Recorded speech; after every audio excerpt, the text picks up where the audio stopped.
जी हाँ, नमस्कार दोस्तों, आपका फिर से स्वागत है हमारी YouTube चैनल अनबली स्टोरी पे। दोस्तों, आज हम बात करने वाले हैं पृथ्वीराज चौहान और संगीता की प्रेम कहानी के बारे में। दिल्ली की राजगद्दी पर बैठने वाले अंतिम हिंदू शासक और भारत के महान वीर योद्धाओं में शुमार पृथ्वीराज चौहान का नाम कौन नहीं जानता। एक ऐसा वीर योद्धा जिसने अपने बचपन में ही शेर का जबड़ा फाड़ डाला था और जिसने अपनी दोनों आंखें खो देने के बावजूद भी इस शब्दभेदी बाण से भरी सभा में मोहम्मद गौरी की हत्या कर दी। यह सभी जानते हैं कि पृथ्वीराज चौहान एक वीर योद्धा थे, लेकिन ये बहुत कम ही लोगों को पता है कि वो एक प्रेमी भी थे। वो कन्नौज के महाराज जयचंद्र की पुत्री संगीता से प्रेम करते थे। दोनों में प्रेम इतना था कि राजकुमारी को पाने के लिए पृथ्वीराज चौहान स्वयंवर के बीच में से उनका अपहरण कर लिया। आज इस लेख में हम आपको संगीता और पृथ्वीराज चौहान की प्रेम कहानी से लेकर मोहम्मद गौरी के अंत तक की कहानी बताएंगे। तो दोस्तों, एक गुजारिश है आपसे कि अगर हमारा वीडियो अच्छा लगे तो वीडियो को लाइक, शेयर एंड सब्सक्राइब जरूर कर दीजिएगा। बात उन दिनों की है जब पृथ्वीराज चौहान अपने नाना के यहाँ दिल्ली के सम्राट महाराज अनंगपाल की मृत्यु के बाद दिल्ली की राजगद्दी पर बैठे।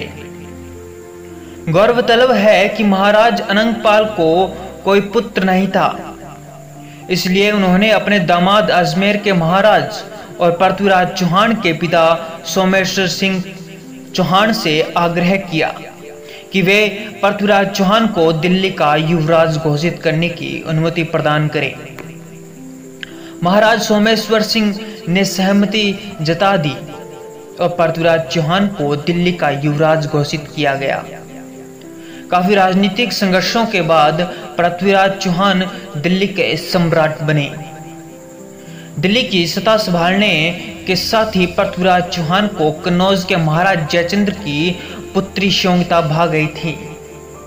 उस समय कन्नौज में महाराज जयचंद्र का राज था।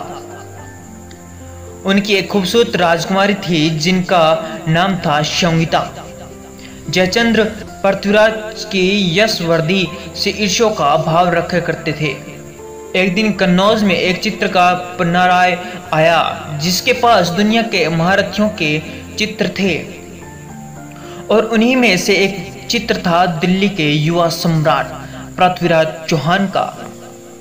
जब कन्नौज की लड़कियों ने पृथ्वीराज चौहान के चित्र को देखा तो वे देखते ही रह गए। सभी युवतियां उनकी सुंदरता का बखान करते करते नहीं थकी। पृथ्वीराज चौहान के तारीफ की ये बातें संगीता के कानों तक पहुंची और वो पृथ्वीराज चौहान के इस चित्र को देखने के लिए ललायत हो उठी। संगीता अपनी सहेलियों के साथ उस चित्रकार के पास पहुंची और चित्र दिखाने को कहा। चित्र देख पहली ही नजर में संगीता ने अपना सर्वस्व पृथ्वीराज चौहान को दे दिया था, लेकिन दोनों का मिलन इतना सहज न था।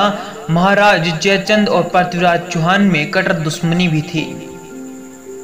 इधर चित्रकार ने दिल्ली पहुंचकर पृथ्वीराज चौहान से भेंट की और राजकुमारी संगीता का एक चित्र बनाकर उन्हें दिखाया, जिसे देखकर पृथ्वीराज चौहान के मन में भी संगीता के प्रति प्रेम उमड़ पड़ा।